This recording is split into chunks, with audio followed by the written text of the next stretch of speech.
ఈనాటి మన సరికొత్త లోతైన విశ్లేషణ అన్వేషణకు స్వాగతం. ముందుగా ఒక విషయం చెప్తాను.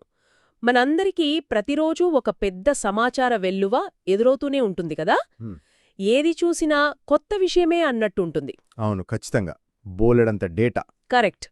కాని ఆ సమాచారంలో ఏది నిజమైన జ్ఞానం, ఏది కేవలం పనికిరాని డేటా అని ఫిల్టర్ చేసుకోవడం చాలా కష్టం. నిజమే. అందుకే ఈ విశ్లేషణలో ఒక నిర్దిష్టమైన మూల గ్రంథాన్ని తీసుకుని అందులోని అత్యంత కీలకమైన అంశాలను వెలికితీయబోతున్నాం. ఈరోజు మన ముందున్న మూల గ్రంథం 20 ఫిబ్రవరి 2001 నాటి అవ్యక్త బాబ్దాదా మధువనం సందేశం. చాలా ఆసక్తికరమైన గ్రంథమిది. అవును. దీని ప్రధాన ఇతివృత్తం వచ్చేసి సంపూర్ణ సమర్పణ మరియు పరివర్తన యొక్క ఆధ్యాత్మిక వ్రతం. వినడానికి ఇది కొంచెం ప్యూర్ స్పిరిచువల్ టాపిక్లా అనిపించవచ్చు. అవును, పైకి అలానే అనిపిస్తుంది. కానీ దీని వెనుక ఉన్న నాకు ఉద్దేశ్యం చాలా ప్రాక్టికల్ అయినది. అంటే ఆధ్యాత్మిక మార్గంలో నిజమైన అర్పణ అంటే ఏమిటి? మనకే తెలియకుండా మనలో దాగి ఉండే సూక్ష్మమైన అహంకారం మన నిర్ణయాలను ఎలా ప్రభావితం చేస్తుంది? అన్నిటికంటే ముఖ్యంగా బాహ్య ప్రపంచంలో భూకంపాల వంటి భయంకరమైన ప్రకృతి వైపరీత్యాలు సంభవిస్తున్నప్పుడు మన అంతర్గత స్థితిని ఎలా స్థిరంగా ఉంచుకోవాలి? Correct, exactly. ఈ అంశాలను ఈ గ్రంథం ఎలా విశ్లేషించిందో ఈరోజు మనం చూడబోతున్నాం. దీనిపై మీ అభిప్రాయం ఏమిటి? నేను చెప్పేదేమిటంటే, ఈ మూల గ్రంథాన్ని కేవలం ఒక తాత్విక బోధనగా, అంటే ఒక ఫిలాసఫీగా మాత్రమే చూడకూడదు. దీనిని లోతుగా అధ్యయనం చేస్తే ఇది మానవ మనస్తత్వాన్ని విశ్లేషించే ఒక అద్భుతమైన ప్రాక్టికల్ గైడ్ అని మనకర్థమవుతుంది. ప్రాక్టికల్ గైడ్ అంటే రోజువారీ జీవితానికి అన్వయించుకునేలా. అవునండి. ఆధునిక కథనంలో ఒత్తిడిని ఎలా ఎదుర్కోవాలి, క్లిష్ట పరిస్థితులు ఎదురైనప్పుడు మన ఆలోచన విధానాన్ని ఎలా నియంత్రించుకోవాలి అనే విషయాలకు ఇది ఒక స్పష్టమైన రోడ్ మ్యాప్ ఇస్తుంది. భౌతిక ప్రపంచంలోని గందరగోళం మధ్య అంతర్గత ప్రశాంతతను ఎలా సాధించాలి అనేదానికి ఇది ఒక దిక్సూచిలాంటిది. చాలా చక్కగా చెప్పారు. అయితే మనం ఈ రోడ్ మ్యాప్లోకి ప్రవేశించే ముందు గ్రంథం ప్రారంభంలో ప్రస్తావించిన శివజయంతి విశిష్టత గురించి మాట్లాడాలి అనుకుంటున్నాను. తప్పకుండా. సాధారణంగా ఎవరి పుట్టినరోజైనా సరే అది ఒక వ్యక్తికే పరిమితమవుతుంది కదా. కాని ఈ మూల గ్రంథం ప్రకారం చూస్తే శివజయంతి అనేది తండ్రి అనగా పరమాత్మ అయిన శివబాబాకు మరియు పిల్లలైన బ్రాహ్మణులకు ఇరువురికీ ఒకే ఉమ్మడి జన్మదినమని చెప్పారు. అవును, ఇదొక విశిష్టమైన భావన. అంటే దేవుడు మరియు సాధకుడు ఇద్దరూ ఒకేసారి ఒక కొత్త చైతన్యంలోకి జన్మిస్తారని దీని అర్థమా? ఇక్కడ మనం గమనించాల్సిన లోతైన అర్థం అదే. సాధారణ ప్రపంచంలో భక్తులు శివజయంతి లేదా మహాశివరాత్రి నాడు ఉపవాసం ఉంటారు, రాత్రంతా జాగరణ చేస్తారు కదా. కానీ ఈ గ్రంథంలో చెప్పబడిన జ్ఞానమార్గంలో ఉన్నవారు ఆచరించే వ్రతం చాలా భిన్నమైనది. వీరు ఒకరోజు భోజనం మానేయడం కాదు. మరి ఏమిటి వారి వ్రతం? వీరు అజ్ఞానమనే నిద్ర నుండి శాశ్వతంగా మేల్కొంటారు. ఇది ఒకరోజు చేసేది కాదు, జీవితకాలం పాటు చేసే జాగరణ. జీవితకాలం పాటు? అవును. వీరు తీసుకునే వ్రతమేంటంటే పవిత్రమైన ఆహారం, పవిత్రమైన వ్యవహారం, పవిత్రమైన ఆలోచనలు. ఇక్కడ కీలకమైన పాయింట్ ఏంటంటే ఈ పవిత్రత అనేది బయట నుండి బలవంతంగా రుద్దబడిన ఒక నియమంలా కాకూడదు. అంటే ఒక రూల్లాగా కాకుండా. కరెక్ట్. రూల్లాగా కాకుండా అది వారి సహజ స్వభావంగా, వారి సొంత నేచర్గా మారిపోవాలి అని ఈ గ్రంథం వివరిస్తోంది. ఈ పాయింట్ దగ్గరే ఒక ప్రాక్టికల్ సమస్య వస్తుందని నాకనిపిస్తోంది. ఒక నియమాన్ని జీవితకాలం పాటు బలవంతంగా పాటించడమనేది మానసికంగా చాలా ఒత్తిడినిస్తుంది కదా. ఖచ్చితంగా ఇస్తుంది. అది ఒక సహజమైన అలవాటుగా, మీరన్నట్టు నేచర్గా మారుతుందో అప్పుడే ఆ ఒత్తిడి మాయమవుతుంది. సరే, మన స్వభావాన్ని మార్చుకునే ప్రాసెస్లో ఈ గ్రంథం ఒక ఆసక్తికరమైన ఉదాహరణను వాడింది. ఆ మేకబలి ఉదాహరణ కదా. అవును, అదే. దేవుని ముందు భక్తులు బలి ఇస్తారు కదా, అందులో ముఖ్యంగా మేకనెందుకు బలి ఇస్తారో ఇందులో వివరించారు. మేక అరుస్తున్నప్పుడు ఎప్పుడు ఏమంటుంది? మే మే అంటుంది. ఎగ్జాక్ట్లీ. హిందీలో మే అంటే నేను అని అర్థం. అంటే నేను, నాది అనే అహంకారానికి ఆ మేక ఒక ప్రతీక అన్నమాట. చాలా క్రియేటివ్ పోలిక ఇది. అవును. ఆ అహంకారాన్ని బలి ఇవ్వాలి అని చెప్పడం చాలా లోతైన అర్థాన్నిస్తుంది. ఈ అహంకారం గురించి గ్రంథం ఇంకేం చెప్తుందో కాస్త వివరిస్తారా? తప్పకుండా. ఈ నేను అనే పదం వెనుకున్న లోతైన మానసిక విశ్లేషణను మనం అర్థం చేసుకోవాలి. ఈ మైపన్ అనగా నాది అనే భావన దేహాభిమానానికి అసలైన గుర్తు అని గ్రంథమంటుంది. దేహాభిమానం అంటే శరీరం మీద మోజు. అవును. మనస, వాచ, కర్మణ సమర్పణ అవ్వడమంటే కేవలం బయట వస్తువులను, ఆస్తులను వదిలేయడం కాదు. ఈ నేను అనే భావనను వదిలేయడమే అని చెబుతోంది. అంటే అహంకారాన్ని వదిలేయడం. కరెక్ట్. మన రోజువారీ జీవితంలో ఈ అహంకారమనేది చాలా లేయర్స్లో ఉంటుంది, ఒక పొర కాదు. ఎలాగంటే మొదటిది చాలా బేసిక్ లేయర్. నేను ఫలానా శరీరాన్ని, నేను ఫలానా వ్యక్తిని అనుకోవడం. హ్మ్, కొంచెం లోతుకు వెళితే ఇవి నా సంబంధాలు, ఇది నా కుటుంబం అనే అటాచ్మెంట్ ఉంటుంది. ఇంకాస్త ముందుకు వెళితే నాకు సమాజంలో ఈ పొజిషన్ ఉంది, నా బ్యాంకు బ్యాలెన్స్ ఎంతుంది, నేనింత గొప్పవాణ్ణి అనే గర్వం వస్తుంది. ఇవన్నీ మనకు బయట స్పష్టంగా కనిపించేవే కదా, ఇందులో కొత్తేముంది? ఇక్కడే అసలు పాయింట్ ఉంది. వీటన్నింటికంటే అత్యంత సూక్ష్మమైన మరియు చాలా ప్రమాదకరమైన అహంకారం ఒకటుందని గ్రంథం హెచ్చరిస్తోంది. అవునా? సమాజంలో మనకున్న హోదాను చూసుకుని గర్వపడటం కంటే సూక్ష్మమైన అహంకారం ఏముంటుంది? అది ఎలా పనిచేస్తుంది? అదే ఆధ్యాత్మిక అహంకారం. ఇంగ్లీష్లో స్పిరిచువల్ ఈగో అంటారు కదా, అది. Spiritual ego. ఇది కొంచెం కొత్తగా ఉంది. ఉదాహరణకు, ఒక వ్యక్తి ఎంతో సాధన చేసి ఆధ్యాత్మికంగా కొంత పురోగతి సాధించాడు అనుకుందాం. ఓకే. దేవుడు అతనికొక ఆధ్యాత్మిక విశేషతను లేదా ఎంతో కొంత జ్ఞానాన్ని ఇచ్చినప్పుడు ఆ వ్యక్తిలో ఒక సూక్ష్మమైన మార్పు వస్తుంది. నాకు ఈ ప్రత్యేకత ఉంది, నేను ఇతరుల కంటే గొప్పవాడిని, వాళ్లకు నాంత జ్ఞానం లేదు అని లోపల ఒక గర్వం వస్తుంది. ఓహో, అంటే దేవుడిచ్చిన దాన్ని చూసుకునే గర్వపడటం అన్నమాట. ఖచ్చితంగా. భౌతిక అహంకారాన్ని మనం సులభంగా గుర్తించవచ్చు. ఒకడికి డబ్బు గర్వముంటే తెలిసిపోతుంది. కాని ఈ ఆధ్యాత్మిక అహంకారం అనేది పవిత్రత అనే ముసుగు వేసుకుని వస్తుంది. అందుకే పట్టుకోవడం చాలా కష్టమంటారు. అవును. ఇది మనిషిని పైనుండి కిందకు ఒకేసారి పడేసే అత్యంత ప్రమాదకరమైన మైపని ఈ గ్రంథం స్పష్టంగా చెప్తోంది. ఆలోచిస్తే ఇది చాలా వాస్తవం అనిపిస్తోంది.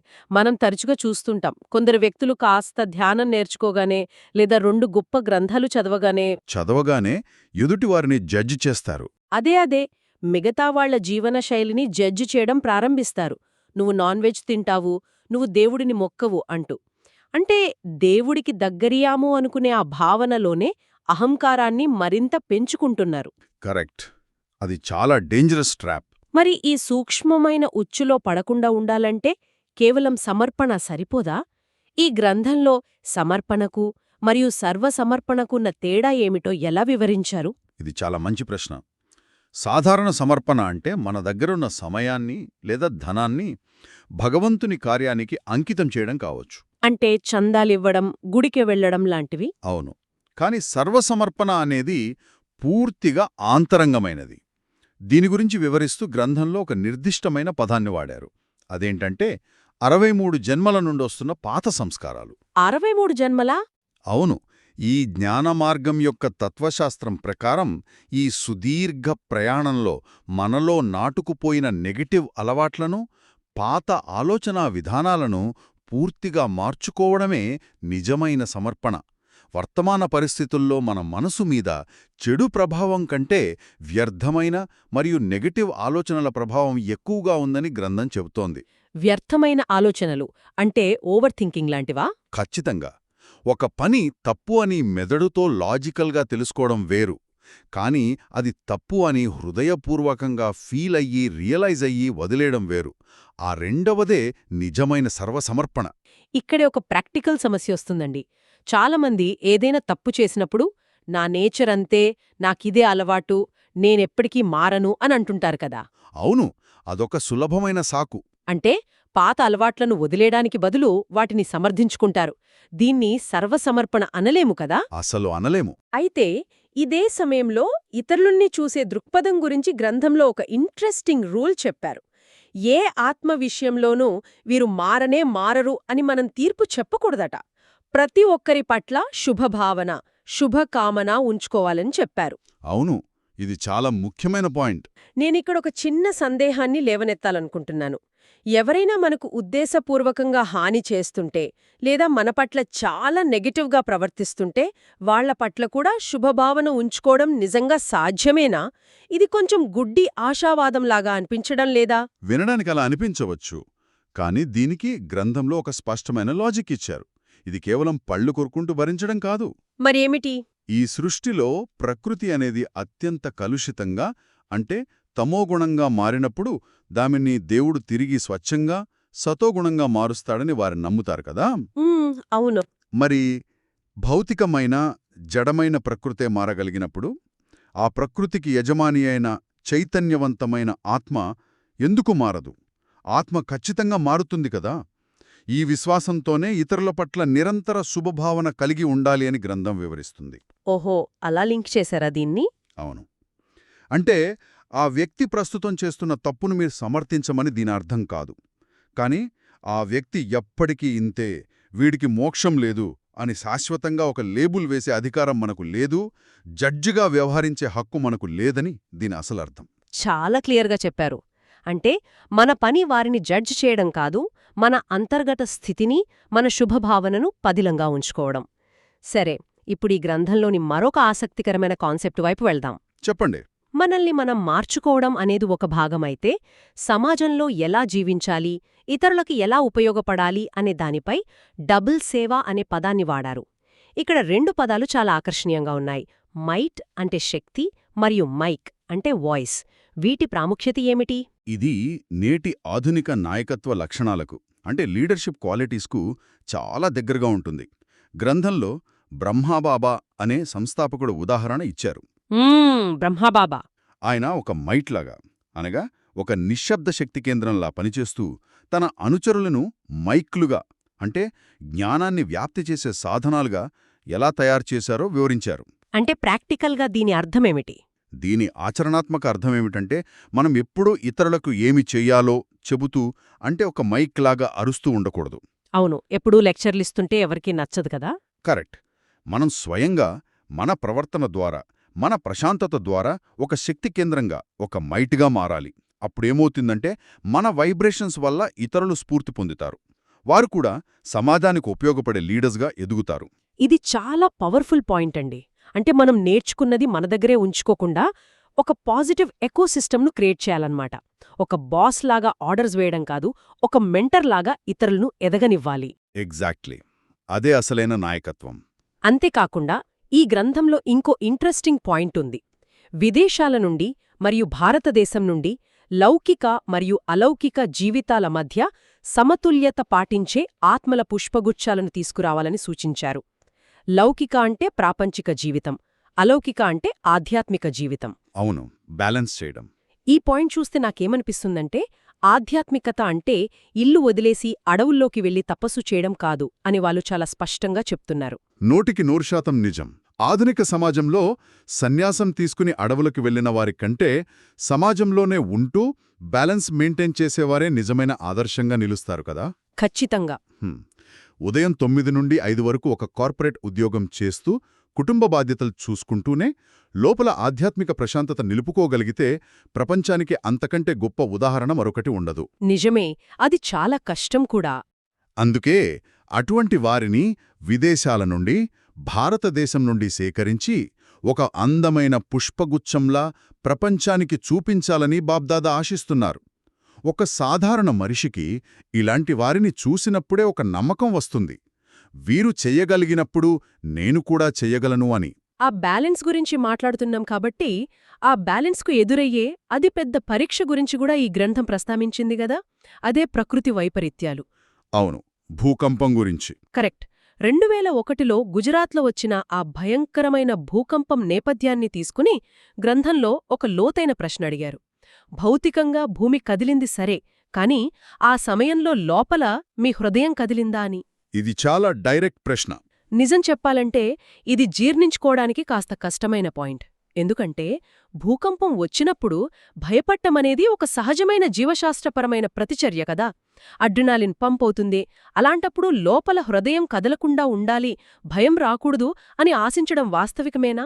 వీరు అడిగింది చాలా లాజికల్ ప్రశ్న. ఒక మనిషిగా భయం రావటం సహజం, కానీ ఆ భయం వల్ల మైండ్ బ్లాక్ అయిపోయి పానిక్ కావటం అనేదే అసలు సమస్య. ఇక్కడే గ్రంథం వైర్లెస్ మరియు వాయిస్లెస్ అనే 2 ఇంగ్లీష్ పదాలను చాలా చక్కగా పోల్చింది. ఎలా పోల్చారు? మనం వాడే మొబైల్ ఫోన్లు వైర్లెస్ టెక్నాలజీతో ఎలా పనిచేస్తాయో, ఎటువంటి ఫిజికల్ వైర్ లేకుండానే సిగ్నల్ క్యాచ్ చేస్తాయో, అలాగే మన బుద్ధి వైస్లెస్గా ఉండాలి. వైస్లెస్ అంటే ఎటువంటి మలినాలు, వ్యర్థ ఆలోచనలు లేకుండా స్వచ్ఛంగా ఉండాలి. ఓకే. బుద్ధి అలా స్వచ్ఛంగా ఉన్నప్పుడు ఆపద సమయంలో ఇన్నర్ కనెక్షన్ చాలా క్లియర్గా ఉంటుంది.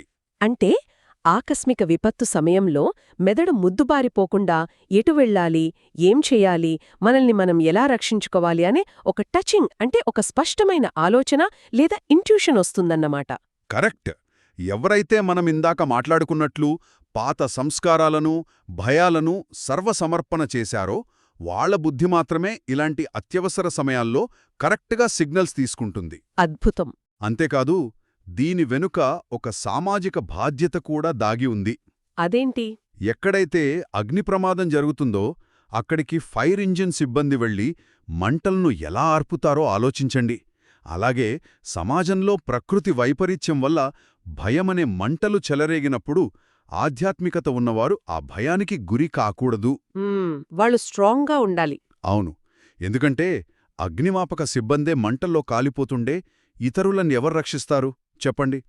భౌతిక సహాయం చేయడానికి డాక్టర్లు, ప్రభుత్వాలు ఎలాగూ ఉంటారు. కాని మానసిక ఆందోళనల నుండి ఆత్మలను విడిపించడం, వారికి ధైర్యాన్నిచ్చే మానసిక ఆశ్రయంగా నిలవడం అనేది ఆధ్యాత్మిక సాధకుల కర్తవ్యం. చాలా గొప్ప ఆలోచన ఇది. అప్పుడే వారు మాస్టర్ సర్వశక్తివాంద అంటే తమ శక్తులన్నింటినీ పూర్తి స్థాయిలో నియంత్రించగలిగే ఒక యజమానిగా స్థిరంగా నిలబడగలరు అని ఈ గ్రంథం వివరిస్తుంది. ఈ పాయింట్తో అసలు చాలా విషయాలు ఒక పద్ధతిలో కనెక్ట్ అవుతున్నాయి. మనం మనలోని సూక్ష్మమైన ఆధ్యాత్మిక అహంకారాన్ని బలి ఇచ్చినప్పుడు, మన పాత సంస్కారాలను పూర్తిగా సమర్పణ చేసినప్పుడు మాత్రమే మన బుద్ధి వైస్లెస్గా మారుతుంది. ఖచ్చితంగా. ఆ వైస్లెస్ బుద్ధి ఉన్నప్పుడే మన పట్ల నెగటివ్గా ఉన్నవారికి కూడా మనం శుభభావన ఇవ్వగలం. మరియు సమాజంలో ఎంతటి విపత్తు వచ్చినా సరే ఒక సైలెంట్ మైట్లాగా ఉండి ఫైర్ ఫైటర్స్లాగా ఇతరుల భయాన్ని దూరం చేయగలం. ఒక సింగిల్ మెసేజ్లో ఇన్ని ప్రాక్టికల్ లైఫ్ లెసన్స్ ఉండటం నిజంగా ఆశ్చర్యకరం. అవును, అదొక మాస్టర్పీస్ అని చెప్పొచ్చు. సరే, మనం ఈ విశ్లేషణను ముగించే సమయం దగ్గర పడుతోంది. మీరు ఈ గ్రంథం నుండి తీసుకున్న ఫైనల్ టేకవే ఏమిటి? నేను తీసుకున్న అత్యంత ముఖ్యమైన పాఠం పరివర్తన. ఈ జ్ఞానమంతా కేవలం నోట్బుక్స్లో రాసుకోవడానికి లేదా ఇతరులతో గంటలు గంటలు వాదించడానికి కాదు. అవును, మనల్ని మనం నిరంతరం చెక్ చేసుకోవడానికి. సమాచారమనేది కేవలం వినడానికి పరిమితమైతే అది వేస్ట్. మన ఆలోచనా విధానం మారాలి. బయట పరిస్థితులు ఎంత అల్లకల్లోలంగా ఉన్నా సరే మన లోపలి ప్రపంచాన్ని ప్రశాంతంగా ఉంచుకోవడమే నిజమైన ఆధ్యాత్మిక సాధన అని ఈ గ్రంథం చాలా స్పష్టంగా నిరూపించింది. చాలా చక్కగా క్రోడీకరించారు. ఈ లోతైన విశ్లేషణను ముగించే ముందు వినేవారికొక ఆలోచింపజేసే ప్రశ్నను వదలాలనుకుంటున్నాను. ఈ మూలగ్రంథం చివరలో బాబ్దాదా ఒక చిన్న ప్రాక్టికల్ డ్రిల్ చేయించారు. అవును, స్టాప్ డ్రిల్ కదా. కరెక్ట్.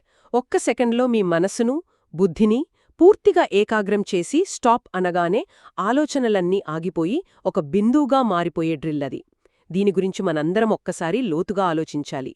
నేటి 2026 నాటి ఈ ఆధునిక ప్రపంచంలో ఒక్క నిమిషం ఫోన్ పక్కన పెడితేనే 100 ఆలోచనలొచ్చే ఈ తీవ్రమైన సమాచార విస్ఫోటనం మధ్య ఇది చాలా అవసరం.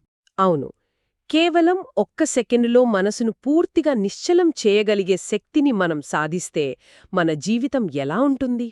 ఆ ఒక్క సెకండు పాజ్ మనకి దొరికితే మనం తీసుకునే నిర్ణయాలు, మనం మనుషులతో ప్రవర్తించే విధానం, మనం చూసే ఈ ప్రపంచం ఎంత ప్రశాంతంగా, ఎంత భిన్నంగా మారుతుందో కదా. ఈ బలమైన ఆలోచనను మీతో ఉంచుకోండి, దాన్ని ప్రాక్టీస్ చేయడానికి ప్రయత్నించండి.